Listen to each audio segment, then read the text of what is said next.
Hey guys, welcome to Crazy Edits. Upcoming videosலாம் miss பண்ணாம இருக்க like, comment, share and subscribe.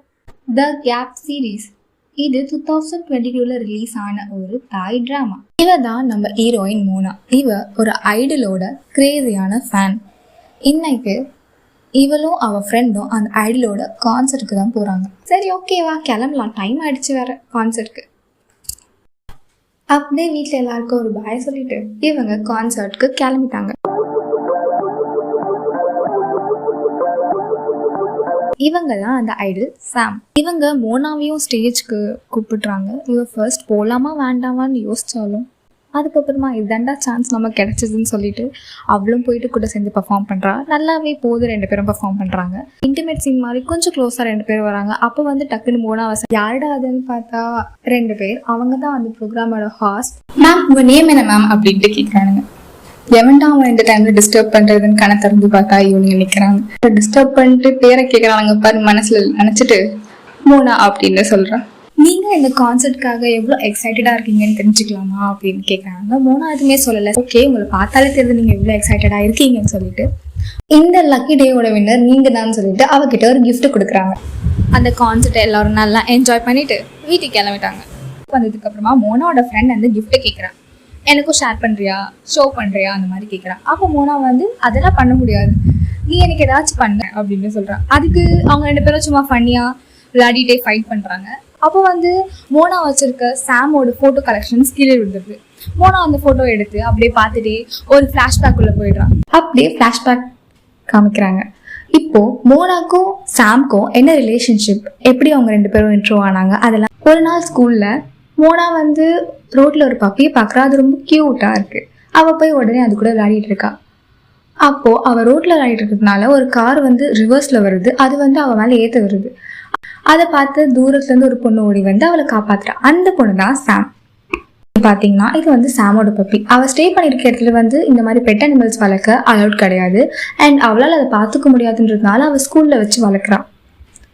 ஆனால் அவளால் முடியல ஒரு பாயிண்ட்க்கு அப்புறம். அதனால என்ன பண்ணுறதுன்னு தெரியாமல் இருந்தப்போ தான் மோனா இந்த பக்கம் அந்த பப்பி கிட்ட விளையாடிட்டு இருந்ததை பார்த்தா அப்போ தான் இந்த இன்சிடென்ட் நடந்துச்சு. அப்போ இவங்க 2 பேரும் இந்த மாதிரி பேசிட்டே இருக்கப்போ மோனாவோட அம்மா வராங்க. யாரோட பப்பி இது, எதுக்கு இது ஸ்கூல்ல இருக்கு அப்படின்னு சொல்லிட்டு கேட்குறாங்க. அப்போ இந்த பொண்ணு சாம் நடந்து எல்லாத்தையும் எக்ஸ்பிளைன் பண்றான். இதெல்லாம் ரொம்ப அழுந்துட்டே ஃபீல் பண்ணிட்டே சொல்றான். இதெல்லாம் பார்த்துட்டு இருந்த மோனாவால சாம் கஷ்டப்படுறத பார்க்க முடியல, அழறத பார்க்க முடியல. அதனால மோனா அவங்க அம்மா கிட்ட, மம்மி இந்த அக்கா எனக்கு காப்பாத்தினாங்களா, அதுக்காக நம்மளே இந்த பப்பியை வளர்த்துக்கலாமா ப்ளீஸ் அப்படின்னு சொல்லிட்டு ரொம்ப கியூட்டா ரிக்வெஸ்ட் பண்றான். அதுக்கு அவங்க அம்மா ஓகே இந்த பப்பியும் அழகா தான் இருக்கு, நம்மளே வளர்த்துக்கலாம் அப்படின்னு சொல்லிட்டு எடுத்துட்டு போயிடுறாங்க. இந்த பப்பியோட பேர் டைகர். நம்ம ஸ்டார்டிங்ல மோனா கான்சர்ட் கிளம்புறப்போ ஒரு பிளாக் கலர் பப்பி பார்த்தோம்ல, அந்த பப்பி தான் இது டைகர். அவ சாமோட ஞாபகத்தினால இன்னும் அதை வளர்த்துட்டு தான் இருக்கா அவ வீட்லயே வச்சு. பிரசன்ட் காமிக்கிறாங்க. School scene over. மோனாக்கு சாம ரொம்ப பிடிக்கும்.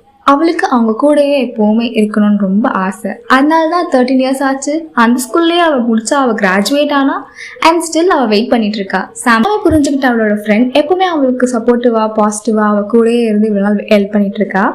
அண்ட் இதுக்கு மோனாவோட ஃப்ரெண்ட் எல்லாமே தெரியும், அவளுக்கு அந்த பாஸ்ட் எல்லாமே தெரியும். அவள் எப்பவுமே சப்போர்ட்டிவா பாசிட்டிவா எல்லாமாவும் மோனா கூட இருந்து அவளுக்கு ஹெல்ப் பண்ணிட்டு இருக்கா இந்த மாதிரி கிரேசியா சில விஷயத்துல இருக்கிறப்போ. அண்ட் இப்போ அவங்க 2 பேரும் ஒரு கொஞ்ச நேரம் நம்ம சாம் மீட் பண்ணா என்ன பண்ணலாம் அப்படின்னு ஒரு இமேஜினேஷன் ஜஸ்ட் ட்ரை பண்றாங்க.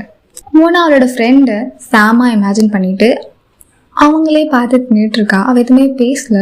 உடனே சாம் அவங்க அவளை அப்படியே டச் பண்றாங்க. 2 பேரும் ஐ கான்டாக்ட்லயே அந்த லவ் நல்லா செரிச்சு ஆக்குது. நல்லா இருக்கு பார்க்க, அந்த சீன் நல்லா கியூட்டா இருக்கு.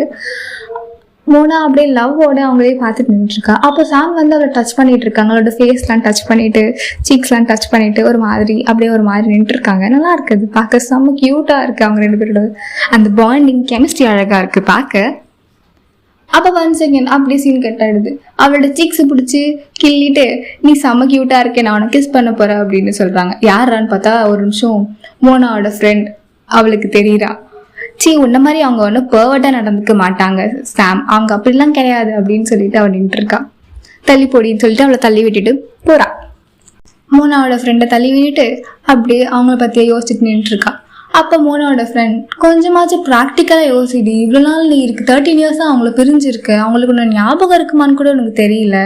ஆனா நீ ஏன் அவங்கள பத்தியே யோசிச்சுட்டு டைம் வேஸ்ட் பண்ணிட்டு இருக்க, புரிஞ்சுக்கோ அப்படின்னு கொஞ்சம் ப்ராக்டிக்கலா பேசுறா. அவ சொல்றதும் கரெக்ட் தான். ஆனா மோனா எவ்வளவு நாள் எதுக்கு வெயிட் பண்ணிட்டு இருக்கா? இதோட இந்த ஃபர்ஸ்ட் எபிசோட் முடிக்கிறாங்க.